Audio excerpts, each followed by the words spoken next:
Okay. So exam, you want to pay for that by October 30th. It's $95, which I know sounds like a lot, but it is way cheaper than paying to take the class in college, right? If you take the class in college, like even BYU, which is pretty cheap tuition, relatively, is like a couple $100 per class, right? Well, like several $100 per class. So if you pass this exam, that is one class that you don't have to take, which is great. If $95 is something that your family can't afford right now, do not let that be a reason why you don't take the test. Go talk to Mr. Warner in the counseling office and he can help you guys be able to take that exam. So if the money thing scares you, just go talk to him. He's really nice, he's good to talk to, and he will hook you up, okay? Also, there are limited spots for the PSAT this year. I think they give like 100 per school. And you may have taken it before just as like a practice test, but this year as juniors, it actually matters to become a national merit scholar, and you get like scholarships for doing that. So if you're good at tests and like that kind of thing or interested in that, you should sign up for that too. If you're not good at tests, it's probably not your thing, right? Some of us are just, we have other talents, right? But yeah, that could be a good option for you. Questions about either of those? Cool. Tonight, your photo narrative is due. So those you should turn in online. Do you guys have any questions about your photo narrative? Are they going well? Yay. I'm excited to read them. I think this is a really cool piece and a little bit more exciting than some of the, I mean, your analysis are very nerdy exciting, but like, I get to know you a little bit through these, so this is fun for me. Yeah, if you have questions, just let me know. Remember, you're employing all those good things like diddles, and you're telling a story. You're not just like, you're not telling like your thoughts, right? You're telling like more your story, and you can pull out for your thoughts on key moments, right? But you want to put us in the moment with you, right? Okay, the last thing I want to talk to you about, and if you watch the video, this is review, but I just really want to make sure we're all thinking about it this week. You need to pick a speech for what our next unit will be, where we're analyzing speeches. So we're analyzing speeches and like documents, historical documents. That's part of what ACT wants you to do. And on, not ACT, I can talk, AP wants you to do. AP always, almost always, puts a speech for you to analyze in your test. And so it's important that we look at these together and that we learn, okay, like what are things that we can analyze in speeches so that when you get one, you're like, oh, it's a speech, I'm so excited because I know I can look for boom, boom, boom, right? These kinds of things are very common in speeches. And so the next few weeks we're going to focus on analyzing speeches, and then you're going to pick a speech of your choice that you want to analyze. And so you need to have that speech chosen and annotated for diddles and for the rhetorical triangle by the 6th of October. So that's like 2 weeks from now. A helpful site for that is AmericanRhetoric.com. I'm going to show you this site so you can get excited about it and you can use it this week. This site has a bunch of cool, well not cool, like, I mean they're very cool too, but like they have a lot of good speeches from America. They have like the top 100 speeches. They've got like speeches by specific people. You can go to the speech bank and like pick last names of people. You could put in different like concepts and look it up. They even have like speeches from movies that you could look at. But you can pick whatever you want for your speech, but I would pick something that you're interested in and that you care about. But that is also long enough. So some people pick the legally blonde one, and that's a bad idea because there's really not a whole lot going on there. I mean, I guess you could maybe really dig into it, but like give yourself something that you're going to be successful with, that you can say something about, and that you can make some thoughtful analyses on. Okay, you don't have to pick one from this site. Maybe you wanted to pick a speech by Hitler or by like other people on the world scene more than just America. You can do that. That's totally fine. But this is just like an easy site to go to for a lot of options. Okay. Questions? Okay, so I'm giving it to you 2 weeks in advance because sometimes it's nice to let things percolate to kind of decide and have time. Or maybe you're just a panic chooser and you're going to just procrastinate anyway, but for those of you who are not panic choosers, I wanted to give you enough time to look through and find something that you really like. Okay? Okay, cool. So, yesterday in class we talked about the Declaration of Independence. So, hopefully you watched that. If not, you need to watch that video recording.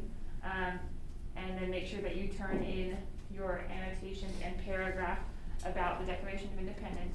Today, we're going to talk about Obama's speech that he gave at the 2004 Democratic National Convention, which is basically like the biggest party of the year. Well, like every 4 years. I guess they have one. Like I think they have one every year, but like the big one is on election years, right? And so they all get together, and it's like this rally and like excitement for the upcoming presidential election, and then they nominate formally their candidate for the election that year. So this is from 2004. So if you guys will pull that up on your computers, we're going to watch the speech and go through and analyze it as we go, okay?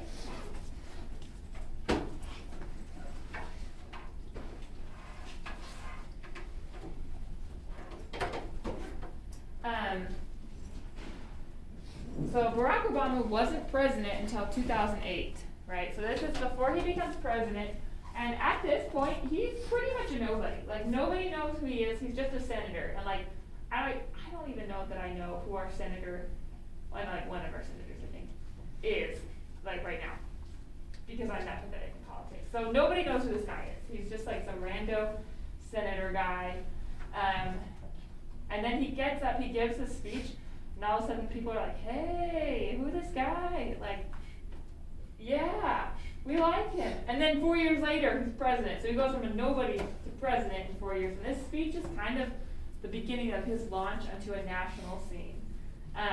And his purpose in this speech is to introduce the new candidate, John Kerry, and to get people excited to vote for him, get them pumped up, and just basically be the rah-rah man for John Kerry. But it's a very powerful speech, and he does a lot of cool things rhetorically as he's speaking to get people to be on the same page as him and to want to vote for John Kerry. So as we are listening, as you are annotating and going through, I want you to pay attention, of course, to diddles. So what kinds of words is he using? What kinds of imagery? Do you notice sentence structure, things happening that are adding emphasis to this purpose of getting people to vote and be like excited for John Kerry? Also looking for the rhetorical triangle. So is he leaning on ethos, pathos, logos? Why does he do that? Right? It's important to identify the why he's doing these things. And then also I want you to pay attention for like big ideas and thematic things that he carries throughout the speech. So he'll talk about ideas, and those will be important for like the rest of the speech. So pay attention to any repeated ideas that then become themes, okay? Questions? Okay, so I'm going to play the first part. You'll be annotating or adding to your annotations if you've already done it, and then we'll talk about it. Get stoked.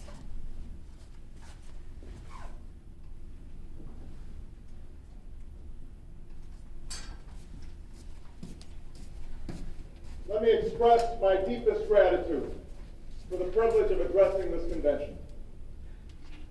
Tonight is a particular honor for me because, let's face it, my presence on this stage is pretty unlikely. My father was a foreign student, born and raised in a small village in Kenya.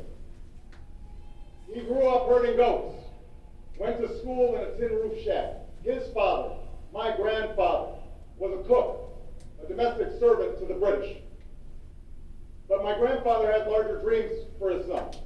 Through hard work and perseverance, my father got a scholarship to study in a magical place, America, that shone as a beacon of freedom and opportunity to so many who had come before. While studying here, my father met my mother. She was born in a town on the other side of the world, in Kansas.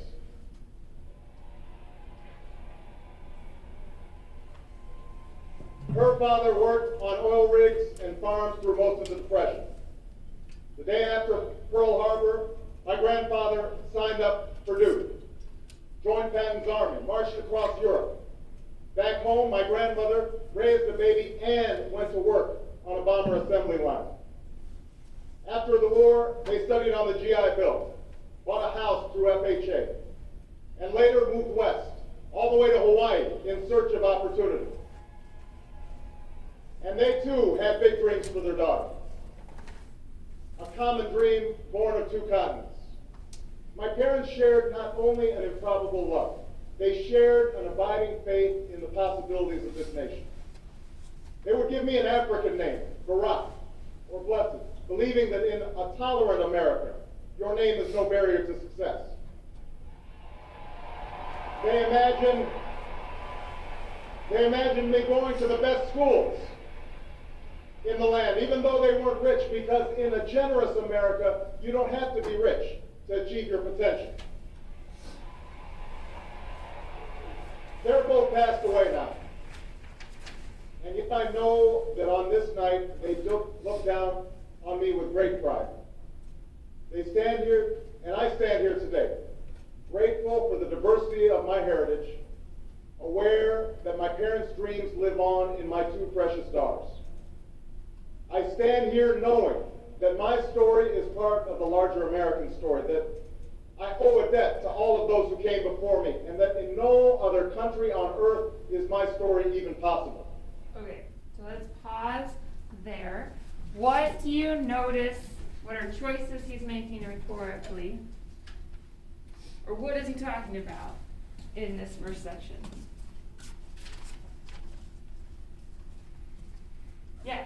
He's talking a lot about his heritage and about his own life, and I think he's doing that to prove his credibility in what he's saying. Yeah. And I love that you're like, okay, here's what he's doing and here's why he's doing it, right? Because that's what we're trying to get to, is why these choices are added. So he's talking about his heritage, right? And so that we can get to know him a little bit. Which side of the rhetorical triangle is that? Ethos, right? He's establishing his ethos and credibility. And what is his heritage? His dad's from Kenya and his mom's from Kansas. Yeah, it's kind of ironic that they're both, not ironic, but serendipitous that they're both from K places, Kansas and Kenya. So his dad is an immigrant, right? And his mom, is she super rich? Nah, she's just like, he's from very humble beginnings, right? And so he's establishing, okay, my heritage, I'm not that big of a deal, okay? And yet, what does he say about the fact that he's here on this national stage? That it shows that you don't have to be rich in America. Yeah, you don't have to be rich in America, you don't have to be all of these things. He says, my presence on the stage is pretty unlikely, but because of what America is, like, I'm here, I'm in front of you, and that's incredible, right? What else, what other choices do you notice he's making rhetorically?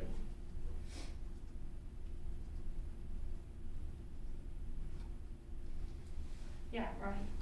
He kind of is like talking about the American dream in a way, like how his father came from Kenya and he had this opportunity to come to America and like learn in this big school. Just kind of shows, and then the fact how he said that it's unlikely for him to be there, it kind of just proves that America's open for opportunity. Yeah, he is a product of the American dream, of like the reality of that dream. What do you notice about the word choices when he's talking about America? What kinds of words, what kind of diction does he use? He calls it a magical place. A magical place, right? America. Any other things you notice?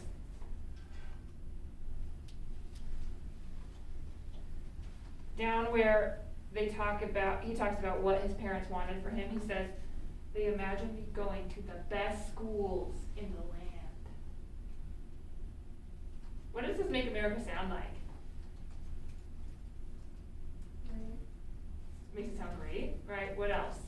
Does that vibe remind you of a story? It feels like a fairy tale almost, right? Like he's like, this magical place, America, right? And all of these people came here in this improbable dreams, and they had big dreams and this improbable love, right?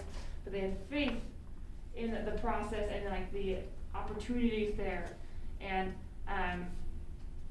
I just think that phrase "in the land" is so rando, right? Like, why would you say that? You'd probably just be like, I went to they wanted for me to go to the best schools in the country. Instead, he says "in the land," right? And so he's kind of creating this magical vibe to go along with the idea of the American dream, right? This dreamlike quality.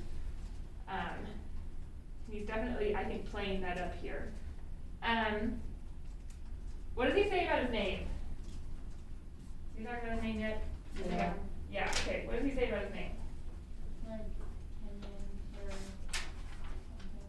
Yeah, for blessed, right? Why does he talk about the etymology or the meaning of his name? That seems weird.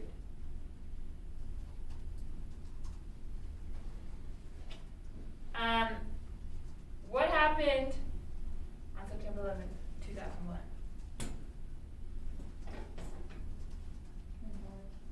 Twin Towers, right? So right now, this is only 3 years post 9/11, and we're still at war as a country, and they're looking for Osama bin Laden, right? And even at this time, even though it's terrible, a lot of people are kind of racist against Muslim people, and they're side-eyeing people like, are you a terror? Almost as bad as World War II and the Japanese camps here where they sent Japanese people away because they're like, oh, you might be a spy. And so he's explaining his name. His name sounds a little different, right? And he brings that up. He's like, okay, Barack means this. He familiarizes us with that, so that people can't look at him and be like, who the crap are you? Are you even American, right? Because people can be pretty mean sometimes. And so by sharing his name, he familiarizes that about himself. But he's also anticipating what arguments or what hesitations they might have in trusting him, right? Because here he's establishing his credibility or his ethos, and so he's thinking about, okay, what do they need to know about me? They need to know that I'm just like them, right? That I come from humble beginnings, that I have benefited from the American dream, but not because I'm someone special, but because this is America and this is what America can do for people. They need to know why my name is weird and that I'm just like them and that it doesn't separate me. And they need to know that I care about these values. I want to pass them on to my family. That this is a trend that I want to continue. Okay. Anything else you noticed going on in this front section?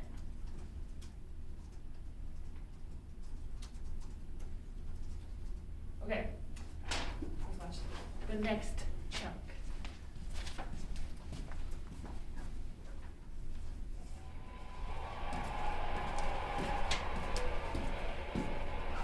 Tonight, we gather to affirm the greatness of our nation. Not because of the height of our skyscrapers, or the power of our military, or the size of our economy. Our pride is based on a very simple premise, summed up in a declaration made over 200 years ago. We hold these truths to be self-evident, that all men are created equal, that they are endowed by their Creator with certain inalienable rights, that among these are life, liberty, and the pursuit of happiness. That is the true genius of America. A faith in simple dreams, an insistence on small miracles, that we can tuck in our children at night and know that they are fed and clothed and safe from harm. That we can say what we think, write what we think without hearing a sudden knock on the door. That we can have an idea and start our own business without paying a bribe. That we can participate in the political process without fear of retribution, and that our votes will be counted, at least most of the time.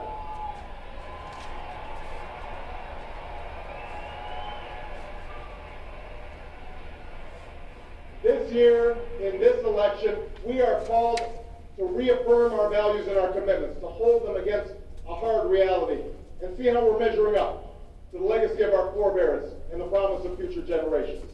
And fellow Americans, Democrats, Republicans, Independents, I say to you tonight, we have more work to do.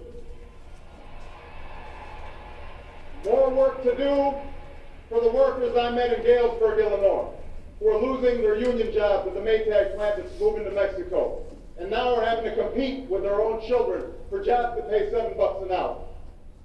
More to do for the father that I met who was losing his job and choking back the tears, wondering how he would pay $4,500 a month for the drugs his son needs without the health benefits that he counted on.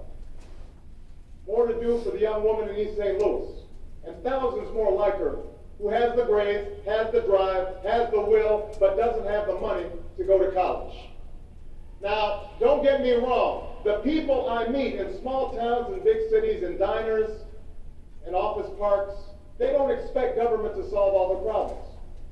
They know they have to work hard to get ahead, and they want to. Go into the collar counties around Chicago, and people will tell you they don't want their tax money wasted by a welfare agency or by the Pentagon. Go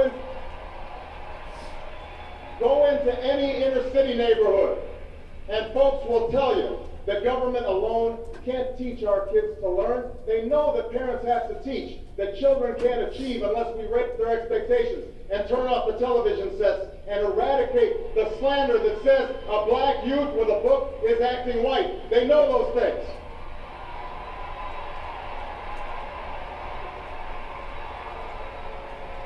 People don't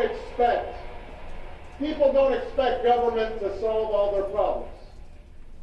But they sense deep in their bones that with just a slight change in priorities, we can make sure that every child in America has a decent shot at life, and that the doors of opportunity remain open to all. They know we can do better, and they want that choice. In this election, we offer that choice. Our party has chosen a man to lead us who embodies the best this country has to offer, and that man is John Kerry. Okay, pause there. I want you to turn to someone next to you and talk to them about the choices you notice they're making. Okay, I want everyone to be talking. I noticed that throughout this entire campaign, he's connecting to so, for instance, he repeatedly talks about how much opportunity America has, how much he had going on. how pride in America and the Declaration of Independence, and that's something that can connect with a lot of business. And then also, when it goes down like here, about like this, he's connecting to every person he can, like all these different people, and even individuals. Yeah, so just in the first paragraph, like talking about how they have like high skyscrapers and very powerful military and how they take pride in that, but they also take pride in their values of like as a country. That's just like throughout the whole page, he's kind of just talking about their values, their commitments.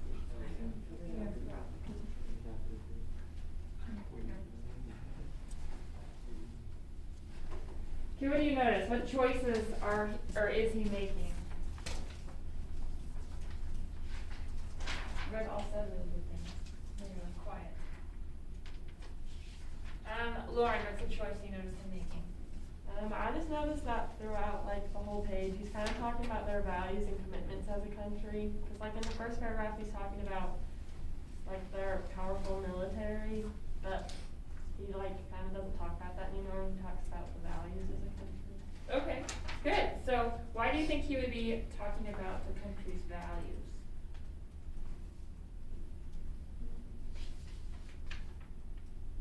I don't know. Yeah, Marahi? I think he talks about the country's values because it's like, if he wants people to vote for him for president, why would he like go against everything America believes in and everything that, like the history of America? Okay. Yeah, so he's established his credibility in the beginning, right? Now he's turning to like, here are the things that you believe, right? Here's the things that our country believes. And he even alludes to which document? The Declaration of Independence, right, which you read for last class. So he's like, okay, now I need to make it so that you care. Like, how does all this crap about my story apply to our story, like our collective story? What other choices do you notice him making? Yeah, Dora. I guess I just noticed like that he uses a lot of repetition to talk about how America is like very different and that it is free compared to other places. Okay, good. Where do you notice specifically that repetition?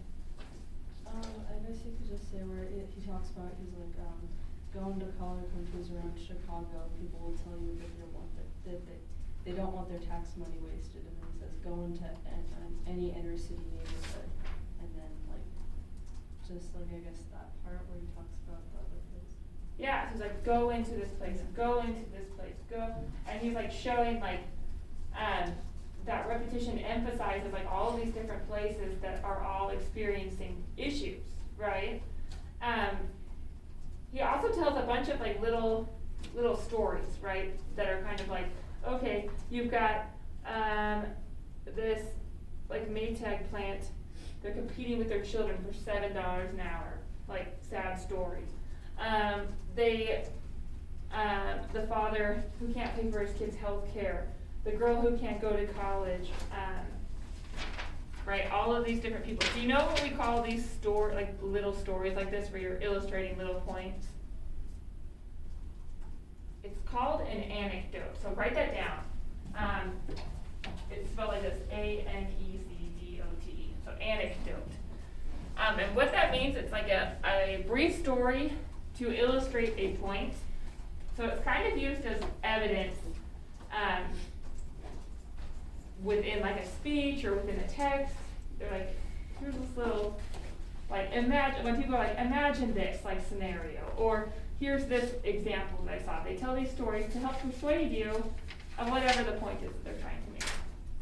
And so Barack Obama uses a lot of little anecdotes. And he highlights those anecdotes with the repetition, right?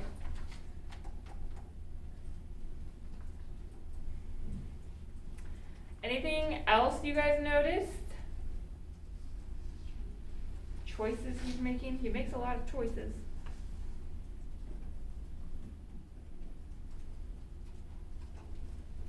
Yes. Okay, so, just trying to find it. Okay, so, in this paragraph says this year in this election, the paragraph starts like that. When he's talking about the election and the claimants, he uses a lot of we and our. Okay. So he's using very specific, instead of saying like you, saying we, so he's including himself in that. But then, yeah, and so, yep, that just seemed he really wants to portray that he's with us. Yeah, he's making a choice there, right? He's using that first person plural pronoun to not just be talking about what he thinks or what he thinks we think, but what we think. He includes us in that, right? And then in that next paragraph he says, and fellow Americans, Democrats, Republicans, and Independents, right? So he's creating unity both in his pronoun use and like calling out each one of those groups, right? And he's trying to unite us, and he's definitely thinking about those choices as he's talking to his audience, right? As he's even in his pronoun choice, so that's great. Who is his audience here? Okay, Americans, right? It's on CNN or whatever. Most of the people who watch this are going to be Democratic, right? Like they are Democrats who are excited. But, you know, the most important people in any election are not people who are staunch Republicans, staunch Democrats. It's those people in the middle, right? You got to sway the moderate vote your way if you want to win an election. And so he knows that he is not just talking to his fellow Democrats, but to Americans in general, and hopefully some of those people who will then be swayed onto his vote. And so he has got to unite them as well. And he's anticipating, and we'll see this in a second, some of the arguments that people who might be in that more moderate camp might have against him or against John Kerry, right? So far, beginning he sets up America as a magical land. In the second part, he's like, but America's got problems, right? And in this next section, he's going to launch into talking about John Kerry and why that matters to fixing the problems or the plight of this magical land. Okay? Any other thoughts you want to say before we move on to the next section? Cool. And this is really fun if you just like nerd out and dig into it, right? And the more that you do that now, the more comfortable you're going to be on your exam. So look for anything, be brave, be like, I think this is going on, and even if it's not, like, be digging and really, really trying to apply all of your best thinking skills.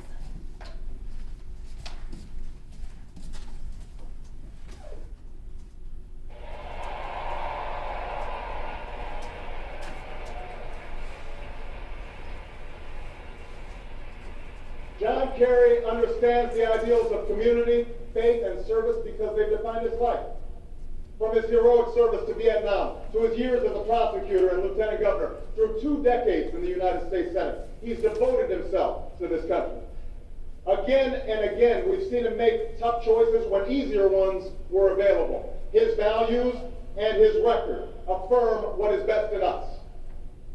John Kerry believes in an America where hard work is rewarded. So instead of offering tax breaks to companies shipping jobs overseas, he offers them to companies creating jobs here at home. John Kerry believes in an America where all Americans can afford the same health coverage our politicians in Washington have for themselves. John Kerry believes in energy independence, so we aren't held hostage to the profits of oil companies or the sabotage of foreign oil fields. John Kerry believes in the constitutional freedoms that have made our country the envy of the world, and he will never sacrifice our basic liberties or use faith as a wedge to divide us.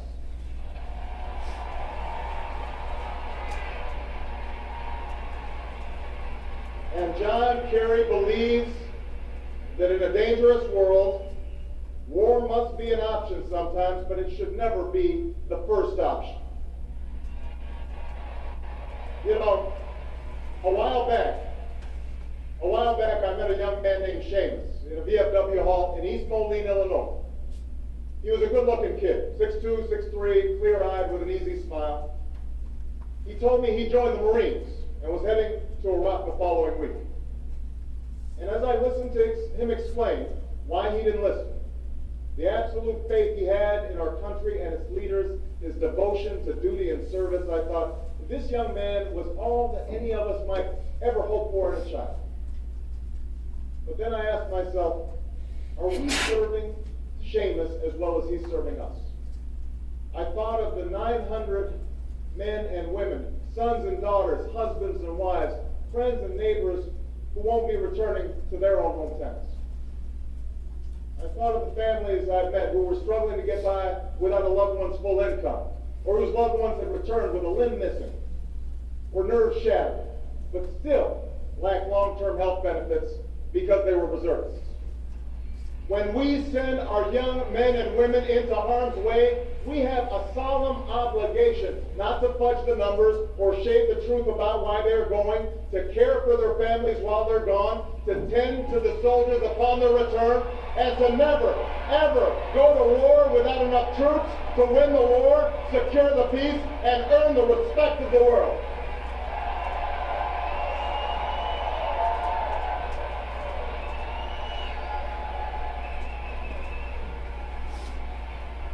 Now let me be clear. Let me be clear. We have real enemies in the world. These enemies must be found, they must be pursued, and they must be defeated. John Kerry knows this. And just as Lieutenant Kerry did not hesitate to risk his life to protect the men who served with him in Vietnam, President Kerry will not hesitate one moment to use our military might to keep America safe and secure. Okay, so talk to your neighbor. What choices do you notice him making in this section? Go! Okay, so during that time, somebody used like emotion and using more to kind of He uses a lot of that or whatever. And he says, well, they're serving us like we should be serving the families. He talks a And then lot John Kerry about, believes that like we do himself have and to use where war he came from in the first part, but now he's talking countries while about they're protecting us, we should protect them. where you come from, wherever you come from, is I've where already you done come this, from, and and I'm gonna about like no matter, so he said if you don't have insurance. So the second he introduces John Kerry, the first thing he says, he brings up his service in Vietnam and his service to the country. And the last thing he says about John Kerry, and the last, the list of saying John Kerry, one of the last things he says is about, once again, his time in Vietnam and his service to the country. So I think he's really trying to push that John Kerry is credible too. And how often he's gonna make just decisions more than that, how he said based on he's his experience. for America, but what is America doing for him? Yeah. Okay, what choices do you notice him making? Let's ask Graham. What's a choice you notice him making? He's like saying what like John Kerry believes in, like why like he's right that he believes that. Okay. Do you notice anything about the sentence structure when he's talking about that? Like he keeps saying John Kerry's name. Yeah. Why do you think he keeps dropping that name? So people like get in their head and remember it. Yeah, right. This is his like rah-rah speech, like vote for John Kerry, right? So he's been like John Kerry believes, John Kerry believes, John Kerry believes, and that repetition is like, yo, remember this guy does all this stuff. When you repeat stuff at the beginning of a sentence, it is a special type of repetition that we call the anaphora. So write that down. A-N-A-P-H-O-R-A, anaphora. Okay? So repetition is just like where an idea is repeated. It could be anywhere in the sentence. It doesn't even need to be like similar in where the sentence that it's happening. Parallel structure, right, can be anywhere in the sentence, but it means that like the structure of the verbs and the sentence are the same there. So if you were like, I went swimming, hiking, and tanning, right, the ing is parallel structure because you're repeating that same type of verb over. Anaphora is where you have repetition at the beginning of the sentence. So like where Dora pulled out before, like go into, that's at the beginning of those sentences. That's anaphora. Here where he keeps saying John Kerry believes, John Kerry believes, John Kerry believes. And then at the end, he says John Kerry knows. Why do you think he switches there?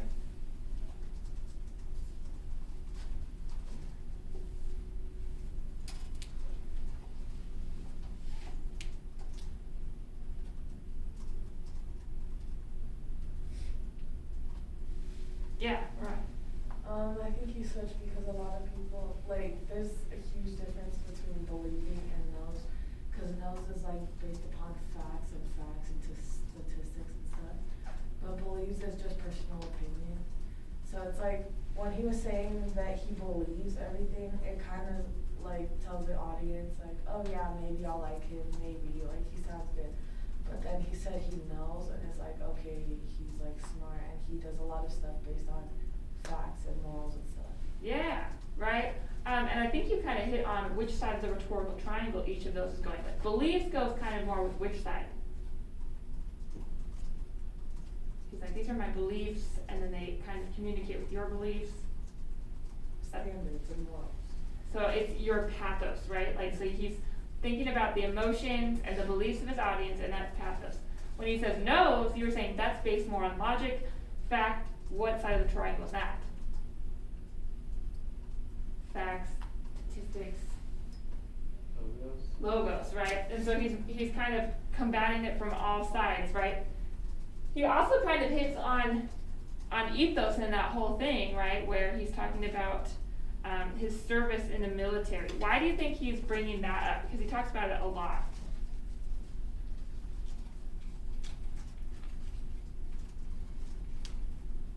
Lillian? Yeah, so seems to talk a lot, like during this part he talks about like soldiers in war kind of a lot. And so being like bringing up that experience that John Kerry has will make people have more faith that he'll make good decisions with the army. Yeah, because what do we care about right now? We care about war. America's at war, and it's a pretty controversial war. Some people think we shouldn't be there, right? That we have no business being in another country. When we first went in, it was because it was said that there were weapons of mass destruction, and that they may continue to use terrorist attacks against America, right? So we did have a reason for going in there, but now it's been 3 years, and what are we still doing there? There's a lot of controversy, and so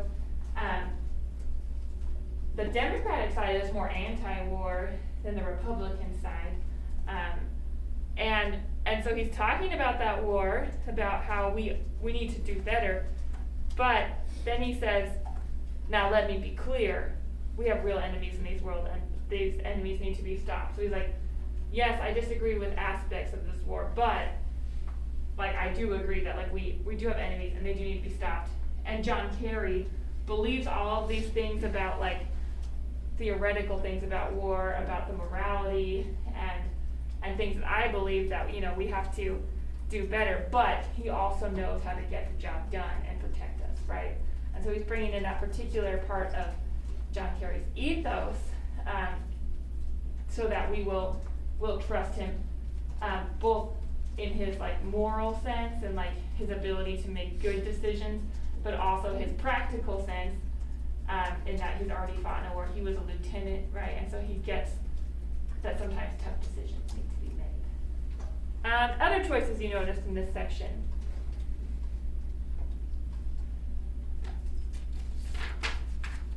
Yeah, ma'am. I think by another part of talking about the military so much is that, and especially when he was talking about like when we send them to harm's way, we have to like, we can't fudge the numbers and like we have to protect them. They were when we could connect to people who maybe have lost people in the war or like are serving in the war and stuff like that. And I guess another connection could be like they could respect John Kerry because he's also doing that and form that sort of like bond with each other. For sure, right? So he's connecting John Kerry and bonding him with different people, right? And we talked about the interplay of the rhetorical triangle, and he's highlighting particular things about John Kerry's reputation that then connect with the beliefs and experiences and feelings of the audience, right? So he's using both of those to create that argument. That like this guy's for you, right? So first section he talks about the dream, the ideal America. Second, he talked about problems. Now he's talking about how John Kerry can solve those problems, right? And he's been setting John Kerry up as kind of like, oh, not quite like the savior, but someone who can definitely help America. Did you notice any other anecdotes? Okay, where is his other anecdote? Or dotes? That's not Sheena. Seamus, right? Why bring up Seamus? I guess just more the military, like a young person that wants to help the country, one that they would want all of their children to be like. Yeah. Seamus is like the spirit animal of like all good American children, right? Like we should want to be like Seamus, and Seamus is a great person. He kind of does two things here. Humanizes the soldiers so that people see that, you know, these are real people, and like maybe you don't agree with the war, but this is a real good young person, right?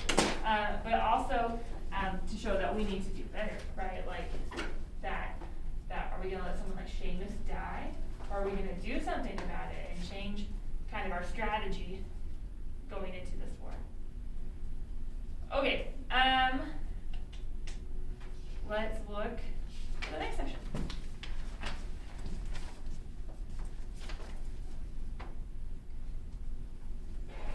John Kerry believes in America. And he knows that it's not enough for just some of us to prosper. For alongside our famous individualism, there's another ingredient in the American side. A belief that we're all connected as one people. If there's a child on the south side of Chicago who can't read, that matters to me even if it's not my child. If there's a senior citizen somewhere who can't pay for their prescription drugs and having to choose between medicine and the rent, that makes my life poorer even if it's not my grandparents. If there's an Arab American family being rounded up without benefit of an attorney or due process, that threatens my civil liberties.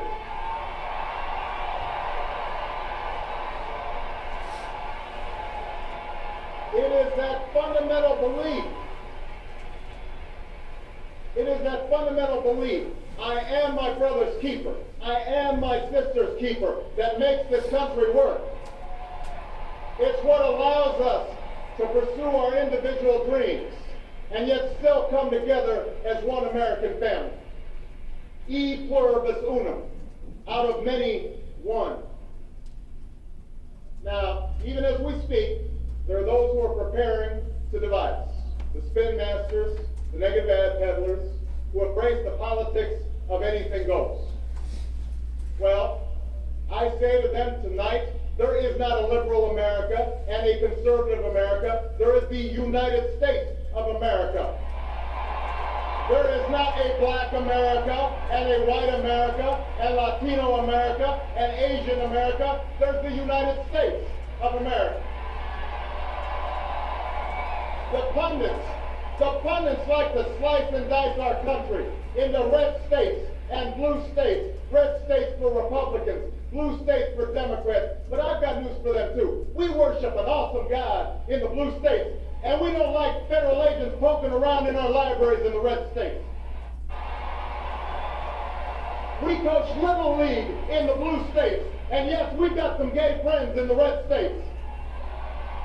There are patriots who opposed the war in Iraq, and there are patriots who supported the war in Iraq. We are one people, all of us pledging allegiance to the Stars and Stripes, all of us defending the United States of America. Okay, let's pause there. Talk to your neighbor, what do you notice? Talking. He's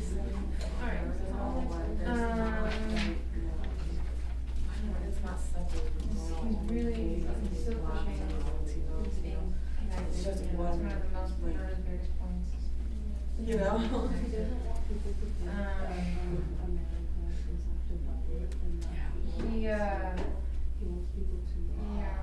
He's reaching out to a lot of people. You know, instead of just saying like, we're in the United States of America, he's including all these countries that everyone should be divided. And so I think that helps him also begin to connect to more people. Yeah, exactly. Referring to it as like the United States of America and how we're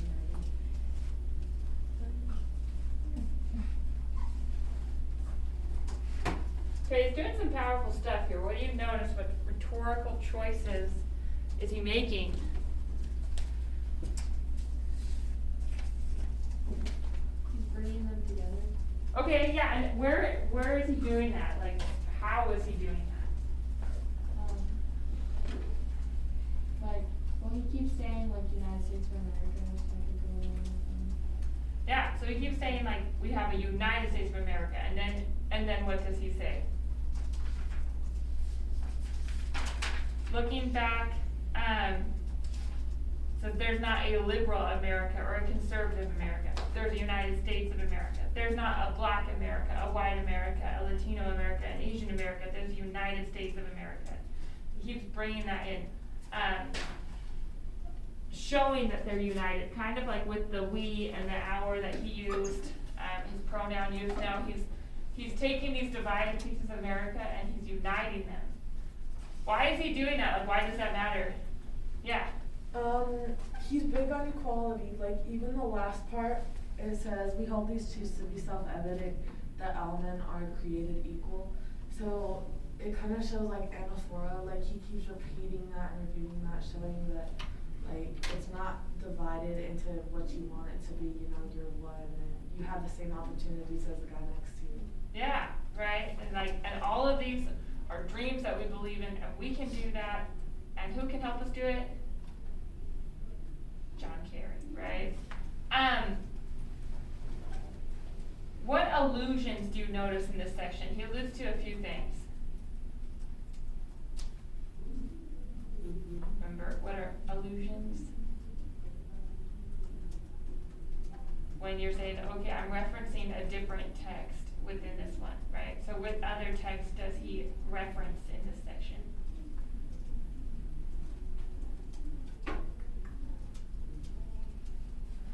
Joshua, give us one thing that he alludes to in this section. He like references kids who can't read. Okay, that's probably more of an anecdote, right? Where he's like, here's this example of these kids that can't read, but it's not like from the text, right? So a text is like another book or another document or a song even, like, but definitely an anecdote. What else? Like what? Do you guys know what e pluribus unum means? He explains it, right? Out of many, one. Where is that from? That's our country's motto. In case you didn't know, you should maybe know that. So it's on the back of like all of our coins, right? Like our money, all of that. E pluribus unum means out of many, one.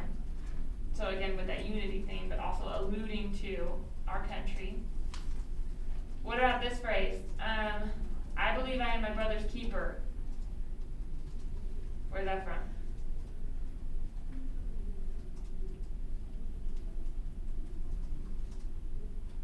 Do you guys know where the idea He will protect his like neighbors' rights.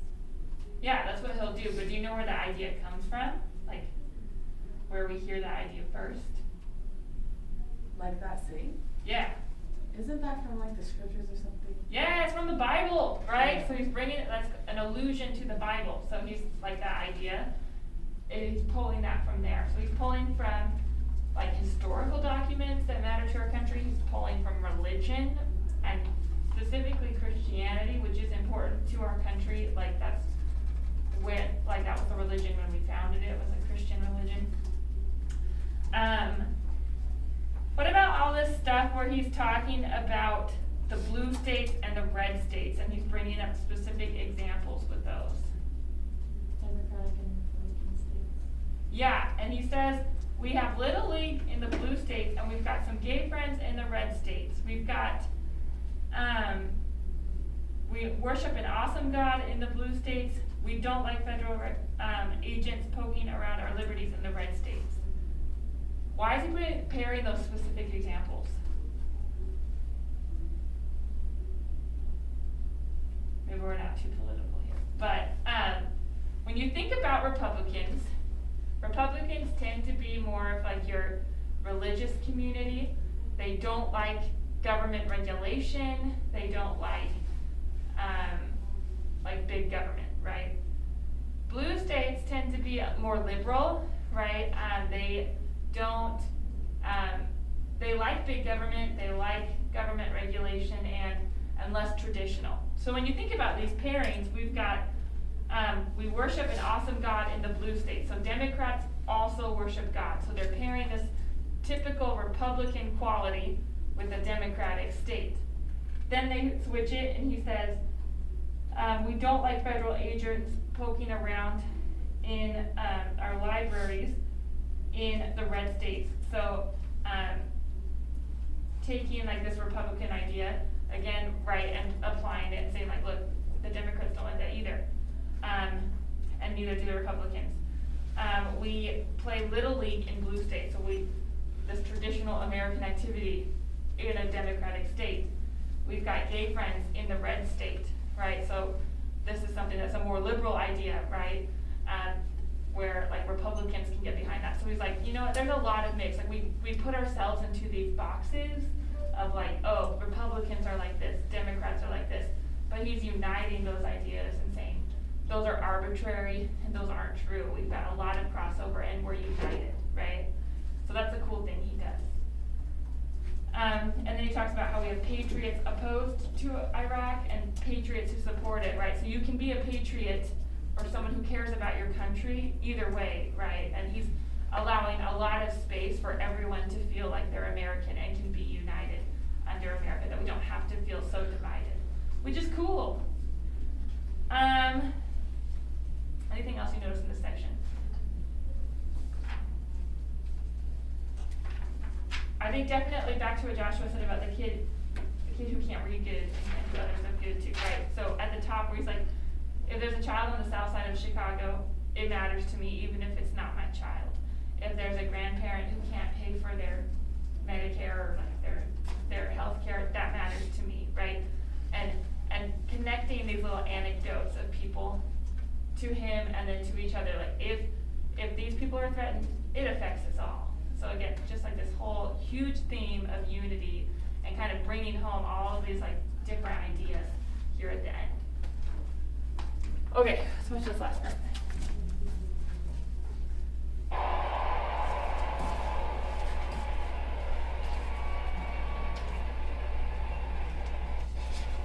In the end, that's what this election is about. Do we participate in a politics of cynicism, or do we participate in a politics of hope? John Kerry calls on us to hope.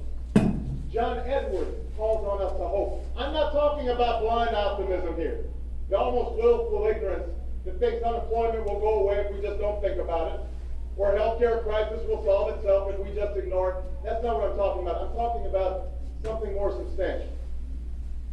The hope of slaves sitting around a fire singing freedom songs. The hope of immigrants setting out for distant shores. The hope of a young naval lieutenant bravely patrolling the Mekong Delta. The hope of a mill worker's son who dares to defy the odds. The hope of a skinny kid with a funny name who believes that America has a place for him too.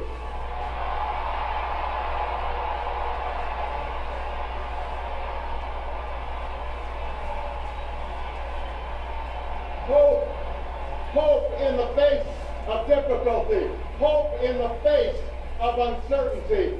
The audacity of hope. In the end, that is God's greatest gift to us, the bedrock of this nation. A belief in things not seen. A belief that there are better days ahead. I believe that we can give our middle class relief and provide working families with a road to opportunity. I believe we can provide jobs to the jobless, homes to the homeless, and reclaim young people in cities across America from violence and despair. I believe that we have a righteous wind at our backs, and that as we stand on the crossroads of history, we can make the right choices and meet the challenges that face us. America, tonight, if you feel the same energy that I do, if you feel the same urgency that I do, if you feel the same passion that I do, if you feel the same hopefulness that I do, if we do what we must do, then I have no doubt that all across the country, from Florida to Oregon, from Washington to Maine, the people will rise up in November, and John Kerry will be sworn in as president, and John Edwards will be sworn in as vice president, and this country will reclaim its promise, and out of this long political darkness, a brighter day will come. Thank you very much, everybody. God bless you. Thank you. Okay. Very powerful ending. We don't really have a ton of time to discuss it, but when you're done annotating, you may need to go back, right, because that was pretty quick going through that way if you were annotating the first time. When you're done with that, you need to write a paragraph where you decide which of the choices that he's making is most impactful to his purpose. And his purpose is to get America united under the idea of electing John Kerry president, right? And so what choices is he making, and which one is most influential in accomplishing that? when you're done with that, turn it in. Then the other thing you need to do this week is read and annotate I Have a Dream by Martin Luther King Jr. You're going to see some crossover, like in this speech, Obama's idea of America and like these dreams and beliefs. He takes a lot of that and like the themes of that, I think, from Martin Luther King's speech, I Have a Dream. So see if you can see some crossover there. But again, in that you're identifying the choices that he is making and how that's accomplishing this purpose and his purpose for the speech. Okay? Questions? All right, you've been great. Be free.